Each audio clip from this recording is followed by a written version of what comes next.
तो दोस्तों हम सभी को वीजा बोर्ड वाली कहानियां काफी सुनने में इंटरेस्टिंग लगती हैं। तो आज मैं आपके सामने लेकर आ चुका हूं रिसेंटली रिलीज हुई एक बेहतरीन फिल्म को जो कि इसी से रिलेटेड है। इस मूवी का नाम है वीजा ए न्यू बिगिनिंग। उम्मीद करता हूं कि आपको ये जरूर पसंद आएगी। इसके अंदर काफी बेहतरीन ट्विस्ट हैं और टर्न्स हैं। एंड क्रेडिट सीन भी यहाँ पर आपको देखने के लिए मिल जाएगा। और रिसेंटली मैंने एक Bengali horror thriller series explain करी है जिसका नाम है डायनी यानी कि डायन। इनकेस आपने मिस कर दिया है जाकर देख लीजिए, उसका लिंक आपको नीचे डिस्क्रिप्शन पिन कमेंट में मिलेगा। तो चलिए अब बिना किसी देरी के चलते हैं सीधा वीडियो की तरफ। तो कहानी की शुरुआत होती है एक परिवार को दिखाते हुए। इस परिवार के अंदर माँ का नाम मॉली है और उसकी 2 बेटियां हैं, जिसमें बड़ी वाली बेटी का नाम है पेनी और छोटी बेटी का नाम होता है एवरी। अब ये लोग अपने नए घर के अंदर शिफ्ट कर रहे थे। दरअसल मॉली का जो हस्बैंड है वो अब इस दुनिया में नहीं रहा, इसलिए ये लोग अब अकेले ही रहेंगे। खैर इसी बीच हमको पता चलता है कि पेनी और एवरी में बिल्कुल भी नहीं बनती और वो जब देखो आपस में लड़ती रहती हैं। इस बात से उनकी माँ काफी परेशान थी। अब ये लोग एक रेस्टोरेंट पर रुकते हैं कुछ खाने के लिए, क्योंकि वो बहुत दूर से ड्राइव करते हुए आ रहे थे। और मॉली उन दोनों को प्यार से रहने के लिए समझाती है, लेकिन वो दोनों ऐसा नहीं करती क्योंकि उन्हें हर बात पर लड़ना ही होता था। अब इसी बीच हमको पता चलता है कि पेनी का रिसेंटली ब्रेकअप हो चुका है, इसलिए वो कुछ ज्यादा ही परेशान है। साथ ही साथ वो अपने पिता को भी काफी मिस करती है। खैर अब ये लोग खाना खा के वहां से निकल जाते हैं, लेकिन रात होने पर वो कार में ही सोने लगे थे, जहां पर पेनी अपने पिता की फोटो देखकर उनको मिस कर रही थी। तब एवरी उसको संभालती है। मतलब कि ये लड़ते हैं, इसका मतलब ये नहीं है कि इनमें इमोशनल अंडरस्टैंडिंग नहीं है। किसी चीज को खोने का, अपने पिता को खोने का इनको काफी गम था। अब इसके बाद वो सुबह अपने नए घर की तरफ पहुंचते हैं, जो कि मॉली के स्टेप फादर रॉजर ने उनको दिया था। लेकिन दोनों लड़कियां आज तक उससे कभी नहीं मिली। पेनी उनसे मिली थी, लेकिन वो भी बचपन में। अब घर पहुंचने के बाद एवरी घर को देखकर काफी खुश होती है, लेकिन पेनी कार में ही बैठी थी, उसके पास कोई शब्द नहीं थे। तब उसकी माँ उसको ये कहती है कि वो रॉजर से मिलकर अच्छे से पेश आए, क्योंकि उसी ने उनको घर दिया था रहने के लिए। अब ये घर के डोरबेल को बजाते हैं, जहां का दरवाजा रॉजर ही खोलता है। यहाँ पर रॉजर अपनी 2 ग्रैंड डॉटर्स को देखकर काफी खुश था। खैर अब वो उनको अंदर लेकर जाता है, जहां पर मॉली रॉजर का शुक्रिया अदा करती है, क्योंकि वो उनको रहने के लिए जगह दे रहा था। जिस पर रॉजर कहता है कि ये उसका फर्ज है, क्योंकि उसने उसकी माँ से वादा किया था कि मॉली का वो हमेशा साथ देगा। यहाँ पर वो उनको अपनी दूसरी वाइफ सैंडी से भी मिलवाता है। सैंडी उनसे मिलकर काफी खुश थी। यहाँ पर हमको पता चलता है कि रॉजर और सैंडी साथ में कहीं बाहर जाने वाले हैं और वो आज ही जाएंगे। मतलब घर की अब पूरी जिम्मेदारी इन तीनों के ऊपर रहेगी। यहाँ पर रॉजर बाहर मॉली का लगेज भी लेने जाता है, जिसके बाद में सैंडी जो होती है वो एवरी और पेनी को उनका रूम दिखाने ले जाती है। अब जब बहुत देर होने के बावजूद भी रॉजर लगेज को लेकर अंदर नहीं आता, तब मॉली खुद से उसे बाहर लेने जाती है, लेकिन अचानक से रॉजर भी वहां पर आ गया था। रॉजर मॉली से कहता है कि यहाँ की लाइट्स काफी समस्या कर रही है। मतलब लाइट्स कभी भी जा सकती है और आ सकती है, लेकिन किचन के अंदर इमरजेंसी कैंडल्स भी रखी हुई हैं। साथ ही साथ उसने कुछ पैसे भी रख दिए हैं ताकि वो कुछ बाहर से ऑर्डर कर सकें, इन केस वो खाना नहीं बना पाते तो। खैर इसके बाद वो लगेज लेकर अंदर आ गए। अब सीन बदलता है, जहां पर हम पेनी को देखते हैं और उसे देखकर साफ पता चल रहा था कि वो अपने पिता को कितना मिस करती है। और हम ये बात भी जान पाते हैं कि उसके पिता की मौत असल में एक हादसे में हुई थी। अब इसी बीच उसकी माँ मॉली वहां पर आती है, जो कि उसको ये बता रही होती है कि कल उन्हें स्कूल जाना है। अब अगले दिन दोनों बहनें अपने नए स्कूल गईं, जहां पर पेनी को नया देखकर 2 लड़कियां बुली करने लगती हैं। लेकिन तभी उसे काउंटर करने के लिए एक लड़की आती है, जिसका गेटअप काफी गॉथिक सा था और इसी वजह से उसे वहां के बच्चे विच कहा करते। लेकिन वो पेनी को उन बुली लड़कियों से बचा लेती है। खैर अब स्कूल की छुट्टी होने पर वो घर जाने लगती है और वो अपनी बहन एवरी को भी साथ ले जा रही थी। लेकिन एवरी ने नए दोस्त बना लिए थे, इसलिए वो अपने नए दोस्तों के साथ हैंग आउट करने जा रही थी। और ये सुनकर पेनी को काफी बुरा लगता है, क्योंकि उसका अभी तक एक भी दोस्त नहीं बना था और उसकी बहन उसे अकेला छोड़कर इस तरह से अपने नए दोस्तों के साथ जा रही थी। जिसके बाद पेनी अकेले ही घर जाने लगी। जहां रास्ते में एक लेडी अपने कुछ सामान सेल पर बेच रही थी। अब पेनी वहां पर जाकर उन सामानों को चेक करती है और इसी बीच उसे एक लड़की मिली, जो कि ये कह रही थी कि वो उसे हर्ट करना चाहती है। तब पेनी उससे ये पूछने लगती है कि कौन उसे हर्ट करना चाहता है, और यहाँ पर वो लियाम का नाम लेती है। लेकिन तभी वो लड़की चिल्लाने लगी और उसके चिल्लाते ही पेनी गिर गई और तभी वो सामान बेचने वाली लेडी उसको संभालती है। अब पेनी उसे उस लड़की के बारे में बताना चाहती थी, इतने में ही वो गायब हो जाती है। अब यहाँ पेनी एक वीजा बोर्ड को देखती है, जिस पर वो लेडी उसको ये बताती है कि ये वीजा बोर्ड घर के प्रीवियस ओनर्स का था। पेनी उस वीजा बोर्ड को खरीद लेती है और घर आकर उस वीजा बोर्ड से अपने पिता से कांटेक्ट करने की कोशिश करती है। वो ये पूछती है कि क्या उसके पिता की स्पिरिट यहाँ पर मौजूद है, लेकिन ये जो वीजा बोर्ड होता है उससे कोई भी जवाब नहीं आता, जिसको देखकर वो उस वीजा बोर्ड को बेकार बोल देती है और उसको फेंक देती है। लेकिन तभी उस वीजा बोर्ड का प्लानचेट जो होता है वो हिलने लगता है और वो यस पर आ जाता है, लेकिन पेनी ये सब नहीं देख पाती। खैर अब रात में ये तीनों माँ बेटी टीवी देख रही थी और तभी अचानक से लाइट चली जाती हैं। जैसा रॉजर ने बताया भी था कि यहाँ की लाइट्स काफी समस्या करती है।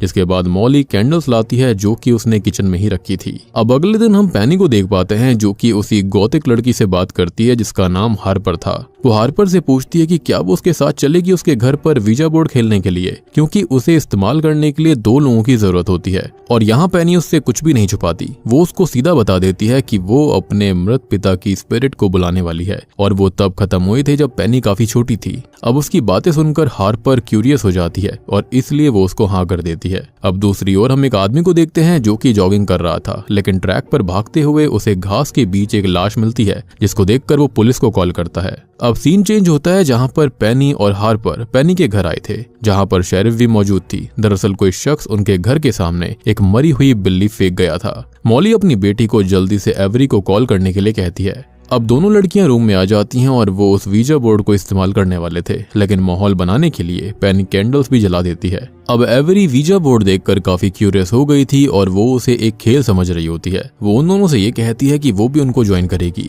और बहुत सोचने समझने के बाद पेनी उसको हाँ कर देती है। तब एवरी ये पूछती है कि आखिर वो बुला किसको रहे हैं, जिस पर पेनी उसको बताती है कि वो अपने पिता से कांटेक्ट करेंगे। दूसरी ओर हम मॉली को देखते हैं जो कि अपनी बहन के पास कॉल करती है, जहाँ पर वो उसको ये बताती है कि उसके साथ दोबारा से वो सब हो रहा है। और यहाँ मैं बता दूं कि मॉली उस मरी हुई बिल्ली के बारे में अपनी बहन को बता रही थी, मतलब इनके साथ कुछ पहले भी ऑलरेडी हो चुका था। यहाँ मॉली अपनी बहन से पूछती है कि क्या वो उनके साथ रह सकती है, लेकिन मॉली की बहन उसे साफ इनकार कर देती है क्योंकि वो किसी भी खतरे में नहीं पड़ना चाहती थी, क्योंकि उसके बच्चे भी थे। तब मॉली ये पूछती है कि उसके बच्चे का क्या वो सेफ रहना डिजर्व नहीं करते। तब मॉली की बहन कहती है कि वो मॉली से प्यार करती है, लेकिन वो कोई भी रिस्क नहीं लेगी और वो अपने चलते अपने बच्चों को रिस्क में नहीं डाल सकती। और इससे हमको पता चलता है कि मामला काफी गंभीर था, यानी कि जो कुछ हो रहा है वो पहले भी हो चुका था और इसी वजह से ये लोग अपने पहले वाले घर को छोड़कर यहाँ आए थे।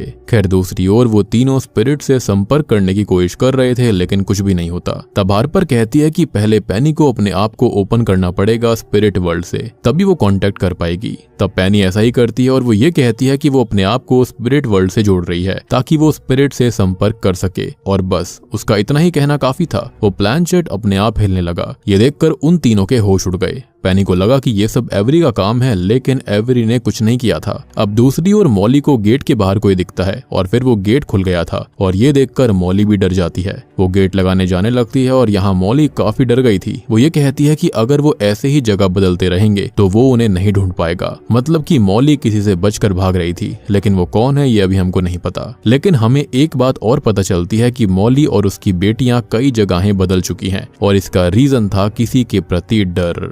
मीनवाइल बच्चियां ये देखती हैं कि प्लानचेट जो होता है वो अपने आप ही तेजी से घूम रहा था, वो रुकने का नाम नहीं लेता। और तभी हार्पर को कोई रूम के बाहर दिखता है। ये देखकर हार्पर उन दोनों को इसके बारे में बताती है, जिसके बाद वो चीज अंदर आ जाती है और वो एक लड़की थी। और ये लड़की वही है जो कि उस आदमी को जॉगिंग करते हुए खत्म हुई मिली थी। और यही लड़की पेनी को वीजा बोर्ड खरीदते हुए दिखाई दी थी और उसको देखकर वो चिल्लाने लगते हैं।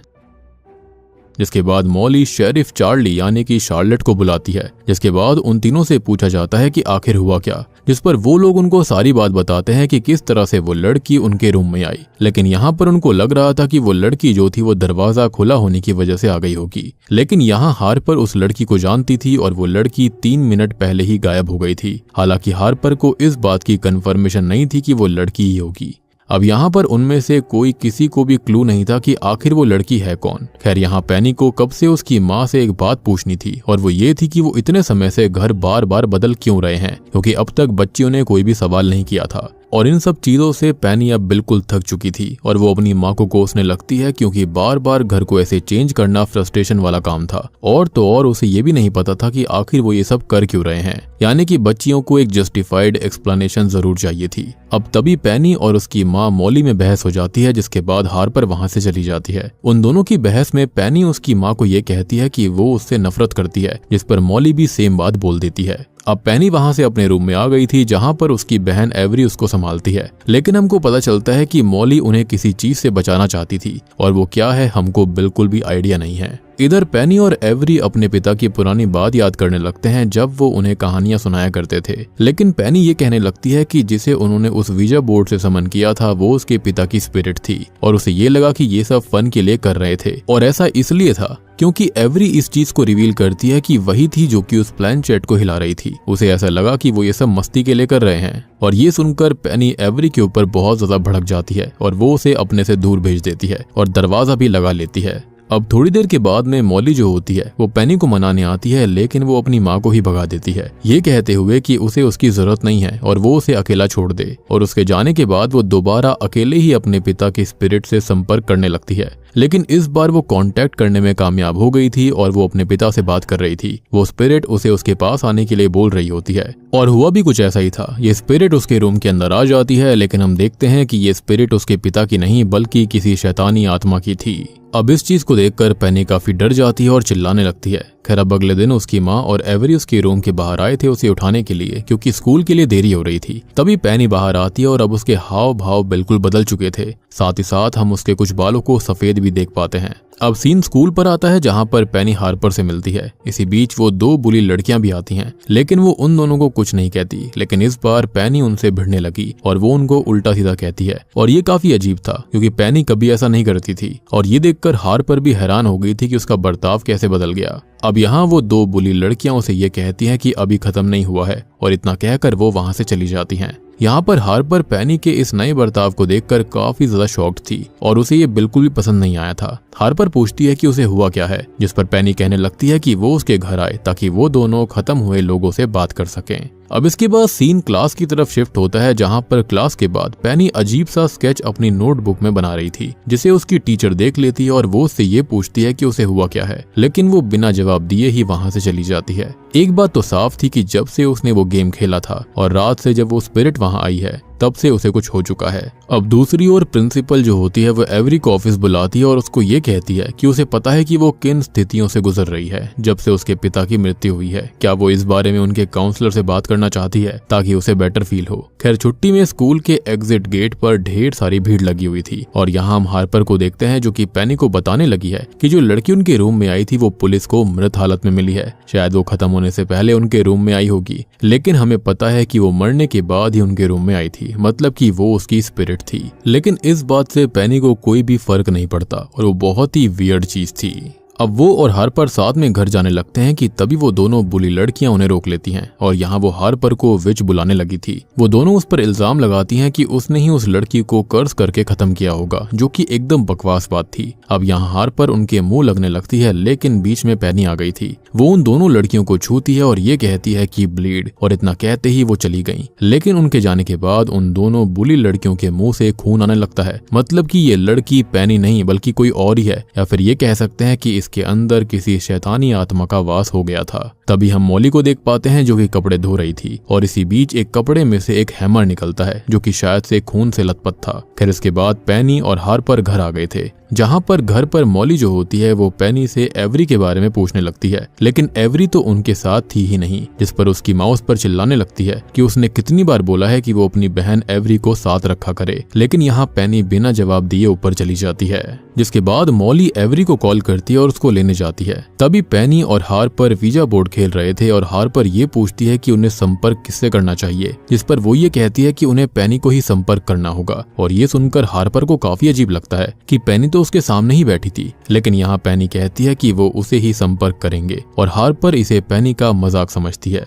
यहाँ पर वो सच में पेनी को ही संपर्क करने लगते हैं और यहाँ पर जो प्लैनचेट था वो बोर्ड पर बने हुए अल्फाबेट्स पर घूमता जा रहा था और वहाँ पर शब्द लिखा हुआ था हेल्प, मतलब कि पेनी मुसीबत में है। ये बात हार्पर को समझ नहीं आई। खैर यहाँ पर बोर्ड के जरिए पेनी बताती है कि वो उसके अंदर है और यहाँ हार्पर दोबारा शॉक्ड हो गई थी, लेकिन स्टिल वो इस चीज को पेनी का एक प्रैंक समझती है और वो दोबारा ये करने लगते हैं। लेकिन इस बार उसका ध्यान पेनी के हाथ पर जाता है जहाँ पर उसके हाथ बदले हुए थे और तब हार्पर पेनी की शक्ल की तरफ देखती है और जोर से चिल्लाने लगती है। और अब ये सीन यहीं पर कट हो जाता है। जिसके बाद एवरी और उसकी माँ मॉली घर पर आ गए थे, लेकिन एवरी यहाँ अपनी माँ से काफी नाराज थी क्योंकि एवरी अपने दोस्तों के साथ थी और उसकी माँ उसे जबरदस्ती यहाँ पर ले आई, जिस पर उसकी माँ कहती है कि उसने सुना नहीं, एक किलर यहाँ पर खुला हुआ घूम रहा है और इसलिए वो बस उन दोनों को बचाना चाहती है। लेकिन एवरी के गुस्सा होने की असल वजह थी उसके पिता। दरअसल मॉली ने उनको ये बताया था कि उसके पिता की मृत्यु कार एक्सीडेंट में हुई थी, लेकिन स्कूल से उसको ये पता चला है कि उसके पिता को तो कैंसर था और यहाँ मॉली ने स्कूल में कुछ और, घर पर कुछ और बता रखा था। अब एवरी अपनी माँ से पूछती है कि वो उनसे क्या छुपा रही हैं और वो उससे सब कुछ सच जानना चाहती थी, लेकिन मॉली उसे शांत करने लगती है। लेकिन एवरी अब शांत नहीं होती। वो कहती है कि वो और उसकी बहन अब यहाँ से चले जाएंगे क्योंकि वो मॉली के झूठ से तंग आ चुके हैं। जिस पर मॉली उसे कहने लगती है कि उसके पिता की मृत्यु असल में हार्ट अटैक से हुई थी और ये सुनकर मॉली और गुस्सा हो गई क्योंकि उसने पहले बताया था कि उसके पिता की मौत कार एक्सीडेंट में हुई थी। और इसे कवर अप करने के लिए मॉली कहने लगती है कि एक्सीडेंट से पहले उन्हें हार्ट अटैक आया था। लेकिन एवरी उसकी टोन से समझ चुकी थी कि वो फिर से झूठ बोल रही हैं और उसको तो ऐसा लगने लगता है कि जैसे उसके पिता आज भी जिंदा हैं, क्योंकि जो कुछ उसकी माँ कर रही है वो हरकतें काफी अजीब थी। क्योंकि स्कूल के अंदर कुछ और बताया गया था, बच्चियों को कुछ और बताया गया था और फिर से पूछने पर भी उसकी माँ फिर से झूठ बोल रही थी। खैर अब तक एवरी तय कर चुकी थी कि वो और उसकी बहन अब यहाँ पर और नहीं रुकेंगे। ये सुनकर मॉली चिंता में आ चुकी थी और वो बाहर जाती है और अपनी ही कार के टायर को पंक्चर कर देती है। खैर अब मॉली जो होती है वो शेरिफ चार्ली को कॉल करके बताती है कि वो यहाँ पर पहुंच चुका है और वो जल्दी से जल्दी यहाँ पर आ जाए। और उसने मॉली की कार के टायर को भी पंक्चर कर दिया है, जिसके चलते वो वहाँ से कहीं बाहर भी नहीं निकल सकती क्योंकि उसकी बेटी यहाँ से जाने की बातें कर रही हैं और एक वही है जो कि उसे रोक सकती है, यानी कि उनके पिता को और मॉली के पति को। चार्ली उसे शांत रहने के लिए कहती है और वो ये बोलती है कि वो वहाँ थोड़ी देर में आएगी। अब मॉली ने ऐसा इसलिए किया ताकि वो अपनी बेटियों को यहाँ से जाने से रोक सके। लेकिन यहाँ पर वियर्ड बात ये थी कि खुद ही टायर को पंक्चर करना और इल्जाम किसी और पर लगा देना, उसकी मानसिक स्थिति थोड़ी सी वियर्ड सी लग रही थी। तभी दूसरी ओर हम चार्ली को एक आदमी के साथ देख पाते हैं जो कि कोई और नहीं बल्कि पेनी और एवरी के पिता जॉन हैं। मतलब कि वो जिंदा हैं और उनकी माँ उनसे आज तक झूठ बोलती आ रही थी। और अब तक चार्ली जिस बारे में बात कर रही थी कि वो यहाँ पर आ चुका है, तो वो किसी और के बारे में नहीं बल्कि जॉन के बारे में ही बात कर रही थी। तो यहाँ पर ये क्लियरली झूठ था, यानी कि जो कुछ कर रही है वो मॉली ही कर रही है और उसकी दिमागी स्थिति वाकई में सही नहीं है। यहाँ पर जॉन बता भी रहा होता है कि मॉली दिमागी हालत से सही नहीं है, लेकिन चार्ली ये कहती है कि उसने तो ये बताया था कि जॉन मॉली को अब्यूज करता था, साथ ही साथ वो उनको स्टॉक भी कर रहा था। और अब यहाँ पर हमें इतनी बात समझ आ चुकी है कि मॉली अपनी दोनों बेटियों को उसके ही पिता से बचाने की कोशिश कर रही थी या फिर माजरा कुछ और ही था।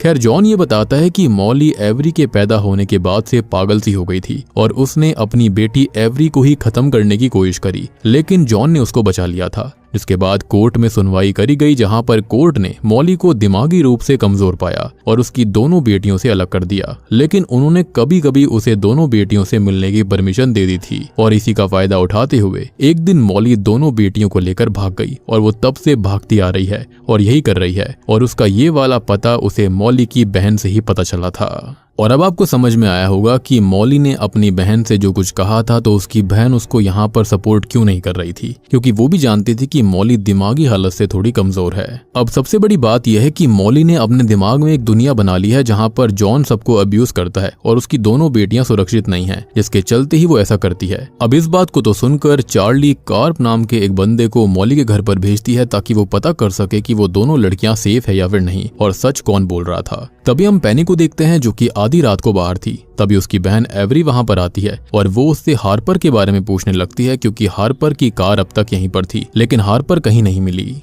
जिस पर पेनी कोई जवाब नहीं देती। तो एवरी अपनी बहन को बताती है कि उनकी माँ उनसे झूठ बोलती आ रही थी और उनके पिता जिंदा हैं, लेकिन ये बात पेनी को ऑलरेडी पता है और उसे ये बात असरा से पता चली थी। अब एवरी पूछती है कि ये असरा कौन है, जिस पर वो ये बताती है कि वो एक विच है जिसे कई सालों पहले लोगों ने जला दिया था। एंड आई बिलीव कि एक आदमी ने कहा भी था कि लियाम से वो बचकर रहे, यानी कि वो उसके पीछे है। तो शायद से ये विच वही हो सकती है जिसने अपना नाम कुछ और बताया होगा। खैर अब वो ये भी बोलती है कि वो विच उसके अंदर आ चुकी है, यानी कि अब तक जो कुछ हो रहा था वो यही विच कर रही थी, यानी कि वो जो शैतानी आत्मा आई थी वो उसी विच की स्पिरिट है। लेकिन एवरी को ये बातें बकवास लगती है, लेकिन पेनी तो सीरियस थी और ये कोई मजाक नहीं था, हम जानते हैं। और हमको ये भी पता है कि हार्पर अब जिंदा नहीं है। खैर यहाँ पेनी ये बोलती है कि वो उस पर कब्जा करना चाहती है और वो स्ट्रांग होती जा रही है। अब एवरी तभी उसे होश में लाती है, जिसके बाद दोनों वहां से निकलने के बारे में सोचते हैं। तभी हम मॉली को देखते हैं जो कि चार्ली को कॉल करके बताती है कि उस किलर के पास नाइफ है, यानी कि जॉन के पास नाइफ है। और इतना कहकर वो कॉल कट कर देती है और अब यहाँ पर वो खुद ही नाइफ उठा रही थी। मतलब कि वो जो कुछ भी अब करेगी उसका इल्जाम वो पेनी के पिता पर ही लगाएगी, लेकिन उसे ये नहीं पता था कि पेनी के पिता ने चार्ली को ऑलरेडी कांटेक्ट कर लिया था। खैर तभी ये दोनों बहनें जाने वाली थी, लेकिन तभी उनकी माँ गेट बंद कर देती है और उसके हाथों में चाकू भी था। वो कहती है कि वो उन्हें सेफ रखना चाहती है और उसे इस हालत में देखकर दोनों बहनें वहां से भागने लगती हैं, जिसमें एवरी तो बाथरूम में छिप गई थी और इसी बीच लाइट्स भी बंद हो जाती हैं। अब यहाँ नोटिस करने वाली बात यह है कि मॉली ने अपने स्टेप फादर से भी झूठ बोला था और उन दोनों को मॉली की इस दिमागी हालत का और कोर्ट के ऑर्डर्स के बारे में कुछ पता ही नहीं था। सबको आज तक यही लगता आया कि जॉन जिंदा ही नहीं है, जबकि वो तो जिंदा था